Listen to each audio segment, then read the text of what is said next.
क्या राज्य सरकारों ने अब ईडी के खिलाफ मोर्चा खोल दिया है? यह सवाल अहम है क्योंकि एक तरफ जहां पश्चिम बंगाल में ममता बनर्जी वर्सेस ईडी का प्रकरण पूरे देश में सुर्खियां बटोर रहा है, सुप्रीम कोर्ट में लंबी बहस चल रही है। सुप्रीम कोर्ट को यह आदेश देना पड़ रहा है कि बंगाल में अब ईडी अधिकारियों के खिलाफ एफआईआर दर्ज नहीं किए जाएंगे।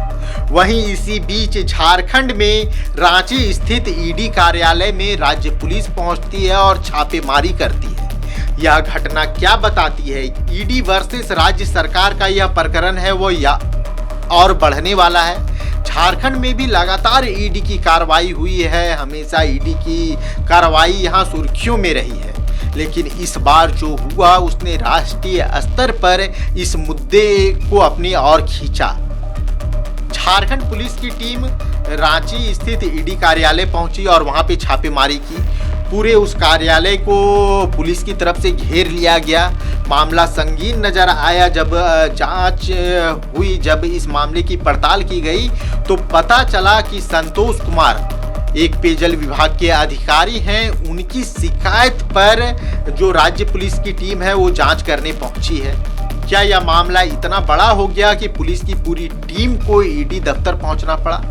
बीजेपी के सभी नेता मुखर होकर इस चीज पे बात कर रहे हैं। बाबूलाल मरांडी नेता प्रतिपक्ष, पूर्व में प्रदेश अध्यक्ष, उन्होंने प्रेस कॉन्फ्रेंस बुलाया और पुलिस की इस कार्रवाई की आलोचना की। अभी नए नवेले प्रदेश अध्यक्ष बने हैं आदित्य साहू, उन्होंने भी कहा कि राज्य सरकार डराने धमकाने का काम कर रही है। तो क्या ईडी वर्सेस राज्य सरकार की जो यह जंग है वो पूरी तरह से अब खुले मैदान में आ चुकी है? पहले आप दोनों नेताओं की बाइट सुनिए, उसके बाद हम विस्तार से इस बात पे चर्चा करेंगे। देखिए, जिस प्रकार से विपक्षी पार्टियां एक संवैधानिक जो ढांचा है उसे प्रहार करने का जो काम कर रही है, 2014 से पहले आप जरा याद करिए कि वही ईडी थी, वही सीबीआई था। कांग्रेस की सरकार में नित्य प्रतिदिन घोटाले और घपले उजागर हो रहे थे। आज ईडी कार्रवाई कर रही है तो बंगाल के मुख्यमंत्री फाइल लेकर के दौड़ रही है। आखिर इस देश को ये लोग कहां ले जाना चाहते हैं? झारखंड को भी कभी कमोबेश यही स्थिति है। सारे प्रशासनिक पदाधिकारी भ्रष्टाचार में लिप्त हैं और इसलिए लिप्त हैं वो ऐसे पदाधिकारी मोटी रकम दे करके क्षेत्र में पोस्टिंग करा करके जाने का काम करते हैं और उनका एक ही मात्र उद्देश्य रहता है कि जनता की गाढ़ी कमाई को लूट करके मंत्री और पदाधिकारियों के तिजोरियों में भरने का काम करें। रात में टेम्पू से फाइल ढोआ गया, यानी उसको समाप्त करने के लिए, तभी तो चार्जशीट नहीं सबमिट हो रहा है। तो ऐसे मामलों की जांच सीबीआई से होनी चाहिए और हम हाईकोर्ट से भी कहेंगे हाईकोर्ट को स्वतः संज्ञान लेना चाहिए इस प्रकार के मामलों को, जो कि राज्य में एकदम लूट मची हुई अराजकता की स्थिति है। कोई नियम कानून नहीं है राज्य में, ऐसा कैसे चलेगी? देखिए, संतोष कुमार का आरोप है कि 12 जनवरी को उन्हें ईडी दफ्तर बुलाया गया था। वहां संतोष और सुमन नाम के जो 2 अधिकारी हैं उन्होंने उनके साथ मारपीट की और मारपीट इतनी की गई कि उनका सिर तक फट गया। और इसी मामले की जांच के लिए जो राज्य पुलिस की टीम थी वो ईडी दफ्तर पहुंची थी। अब इस पूरे मामले को लेकर राजनीति तेज हो चुकी है। आपने बाबूलाल मरांडी और आदित्य साहू का बाइट सुना।